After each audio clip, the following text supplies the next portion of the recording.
obtenido la corona de salvación, la corona de la victoria. Alaban a Dios, amado hermano.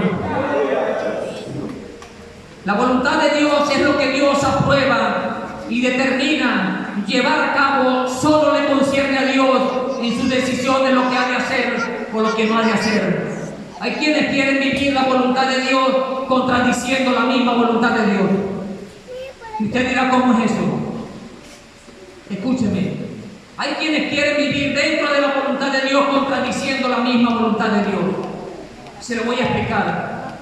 Cuando a mí me piden que ore por Venezuela, a mí me cuesta orar por Venezuela. Porque yo no consigo palabras que orar y decirle al Señor, Señor, vivo en una nación que está sumergida en la idolatría. Vivo en una nación que cada día se aparta más de ti. Y tengo que decirle, Padre, permite que tu Espíritu Santo ponga las palabras necesarias en mi boca para que nadie en realidad pueda decir, oye, mira cómo está orando el hermano Pinela.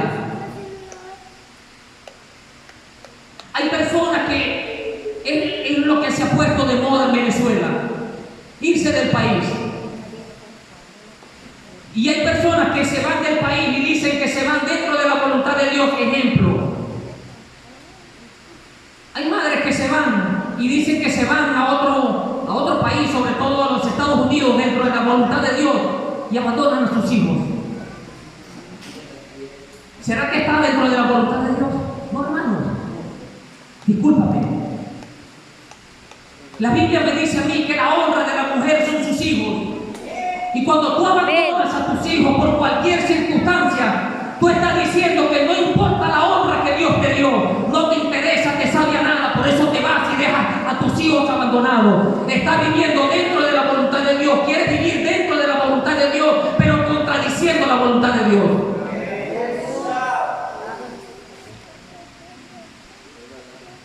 Eso no es la voluntad de Dios, no, hermano. Es difícil orar por los migrantes,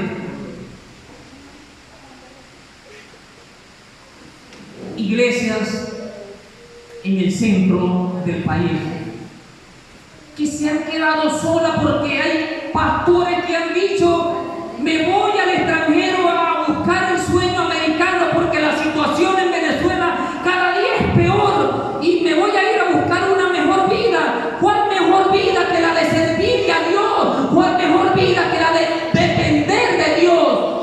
Y han dejado las iglesias solas. ¿Eso es irse con la voluntad de Dios? No, es ir en contra de la voluntad de Dios, porque Dios ha dado un compromiso grande a cada uno. No puedes abandonar la grey, porque simplemente tú lo determinaste o así te dio la gana, abandonar la grey, abandonar el pueblo de Dios, porque la situación está fuerte.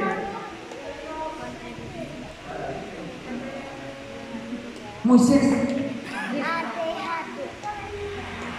¿cuándo abandonó Moisés al pueblo de Israel en Egipto?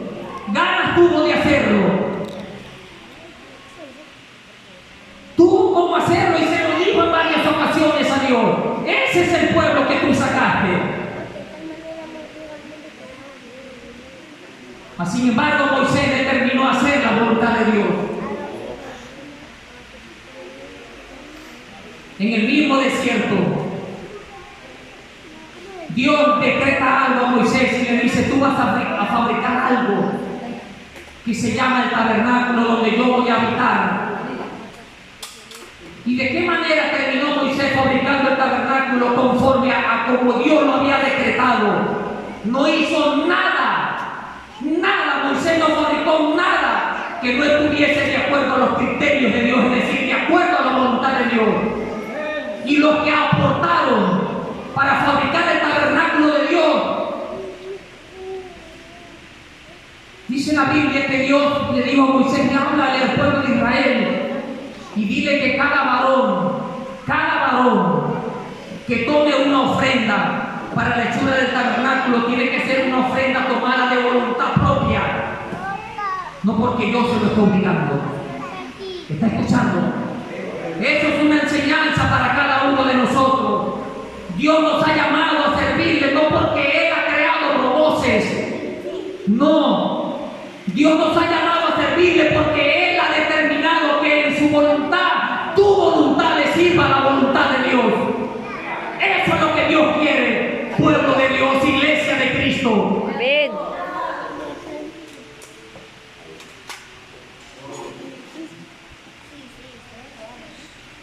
La voluntad decretiva de Dios, ¿cómo se manifiesta en la Biblia?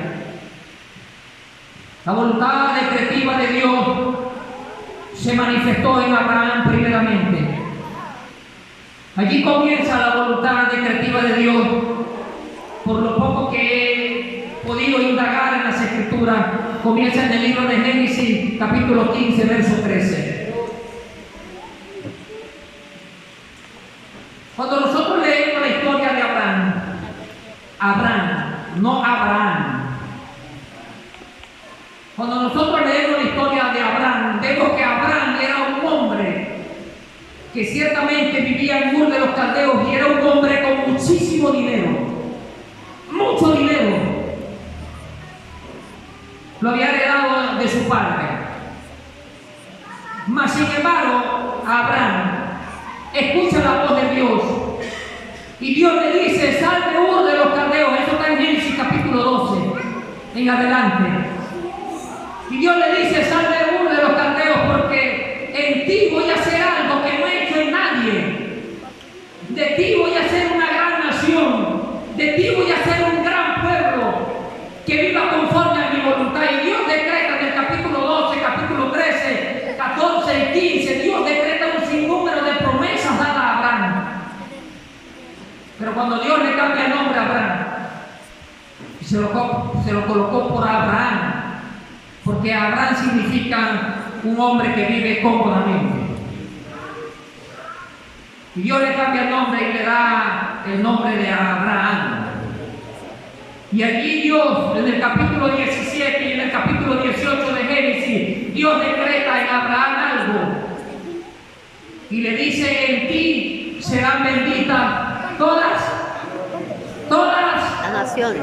dígalo, todas, en ti serán benditas todas las naciones. Si no se refería únicamente al pueblo de Israel, se refería a usted, se refería a mí, se refería a mi familia, se refería a mis hijos, a mi cuarta, quinta, sexta generación.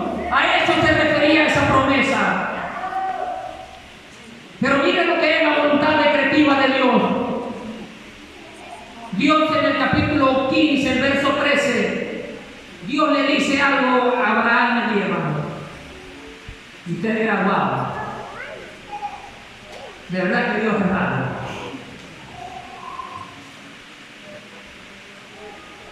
Génesis capítulo 15, verso 13. Entonces Jehová dijo a Abraham: ten por cierto que tu descendencia morará en tierra ajena y será esclava allí.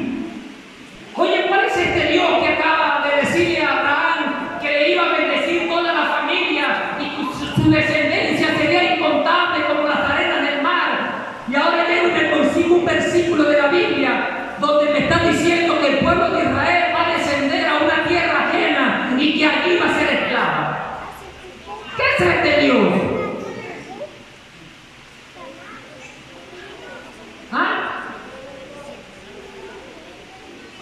Pero el verso sigue, no termina ahí, hermano, escuche. Y será esclava y será oprimida ¿por cuántos años? ¿Por cuántos? Por 400 años. Pero ¿cuál es este Dios que le acaba de decir a Abraham? Voy a bendecir tu familia y de ti voy a bendecir a todas las naciones. Y ahora me va a mandar a mi descendencia, me la va a mandar a esclavitud. Sí, ese es el Dios al que yo le sirvo. Porque así Dios lo predestinó, porque así Dios lo quiso. Amén. Esa es la voluntad decretiva de Dios. ¿Quiénes somos nosotros para cambiar la voluntad de Dios? Nada. No somos nadie.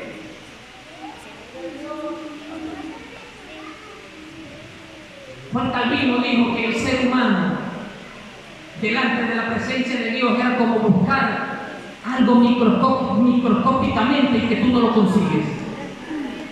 ¿Usted sabe lo que es eso? O sea, buscar un microparásito, buscarlo como un microscopio y no conseguirlo. Juan Calvino, el puritano, decía: así somos nosotros delante de Dios cuando queremos cambiar los destinos de Dios, cuando queremos cambiar lo que Dios ha decretado.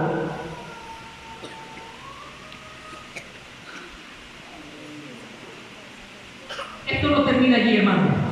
¿Por qué he tomado como ejemplo a Abraham? Más adelante lo vamos a saber. ¿En quién se cumplió lo que Dios había decretado en Abraham? Bendición y esclavitud. Escúcheme, bendición y esclavitud. Esto fue lo que Dios le decretó a Abraham. Bendición para todas las naciones, bendición para el pueblo de Israel, pero esclavitud para el pueblo de Israel. ¿Sucedió? Sí. Sí sucedió. ¿Por qué? Porque Dios es soberano. Amén. Y así lo decretó, tenía que cumplirse. Porque si no se cumplía, las naciones iban a decir que el Dios de Israel, de Abraham, de Jacob y de Isaac era un Dios mentiroso. Así lo divulgó Dios, así lo decretó Dios, así lo estipuló Dios y así se cumplió. ¿Dónde se cumplió? Génesis capítulo 37. Allí surge un jovencito que se llama José. Desde el primer versículo de Génesis 37 dice que José era de edad de 17 años cuando comenzó y tuvo su primer sueño. Vio a sus hermanos, vio que sus hermanos se le postraban, que él era una luna o era el sol. La luna y el sol también se le postraban a él, diciendo el padre y la madre, y todos los hermanos postrándosele a José. ¿Qué sucedió con José? ¿A dónde fue a parar? A una cisterna. ¿Por qué? Porque así Dios lo había decretado. Porque así en la soberanía de Dios estaba escrito. Cuando yo me levanté esta madrugada y pensé sobre el sueño y la ayuda que tuve de mi hermano Antonio abriendo ese portón, me levantaba de verdad, mi hermano, y pensaba esto.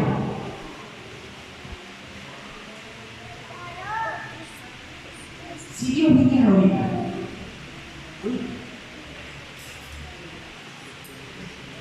ahorita en este momento, a levantar su iglesia, ¿cuántos tienen la ala para levantar ese vuelo? De verdad, mi hermano. Yo le tengo tanto miedo a Dios, tanto temor a Dios, que todos los días cuando me levanto, lo primero que le digo a Dios: Señor, no me sueltes de tu mano. Señor, permítame sentir tu mano en mi cuerpo, porque cuando yo siento que Dios me agarra, Señor, al sentir tu presencia en mí, eso me está diciendo que yo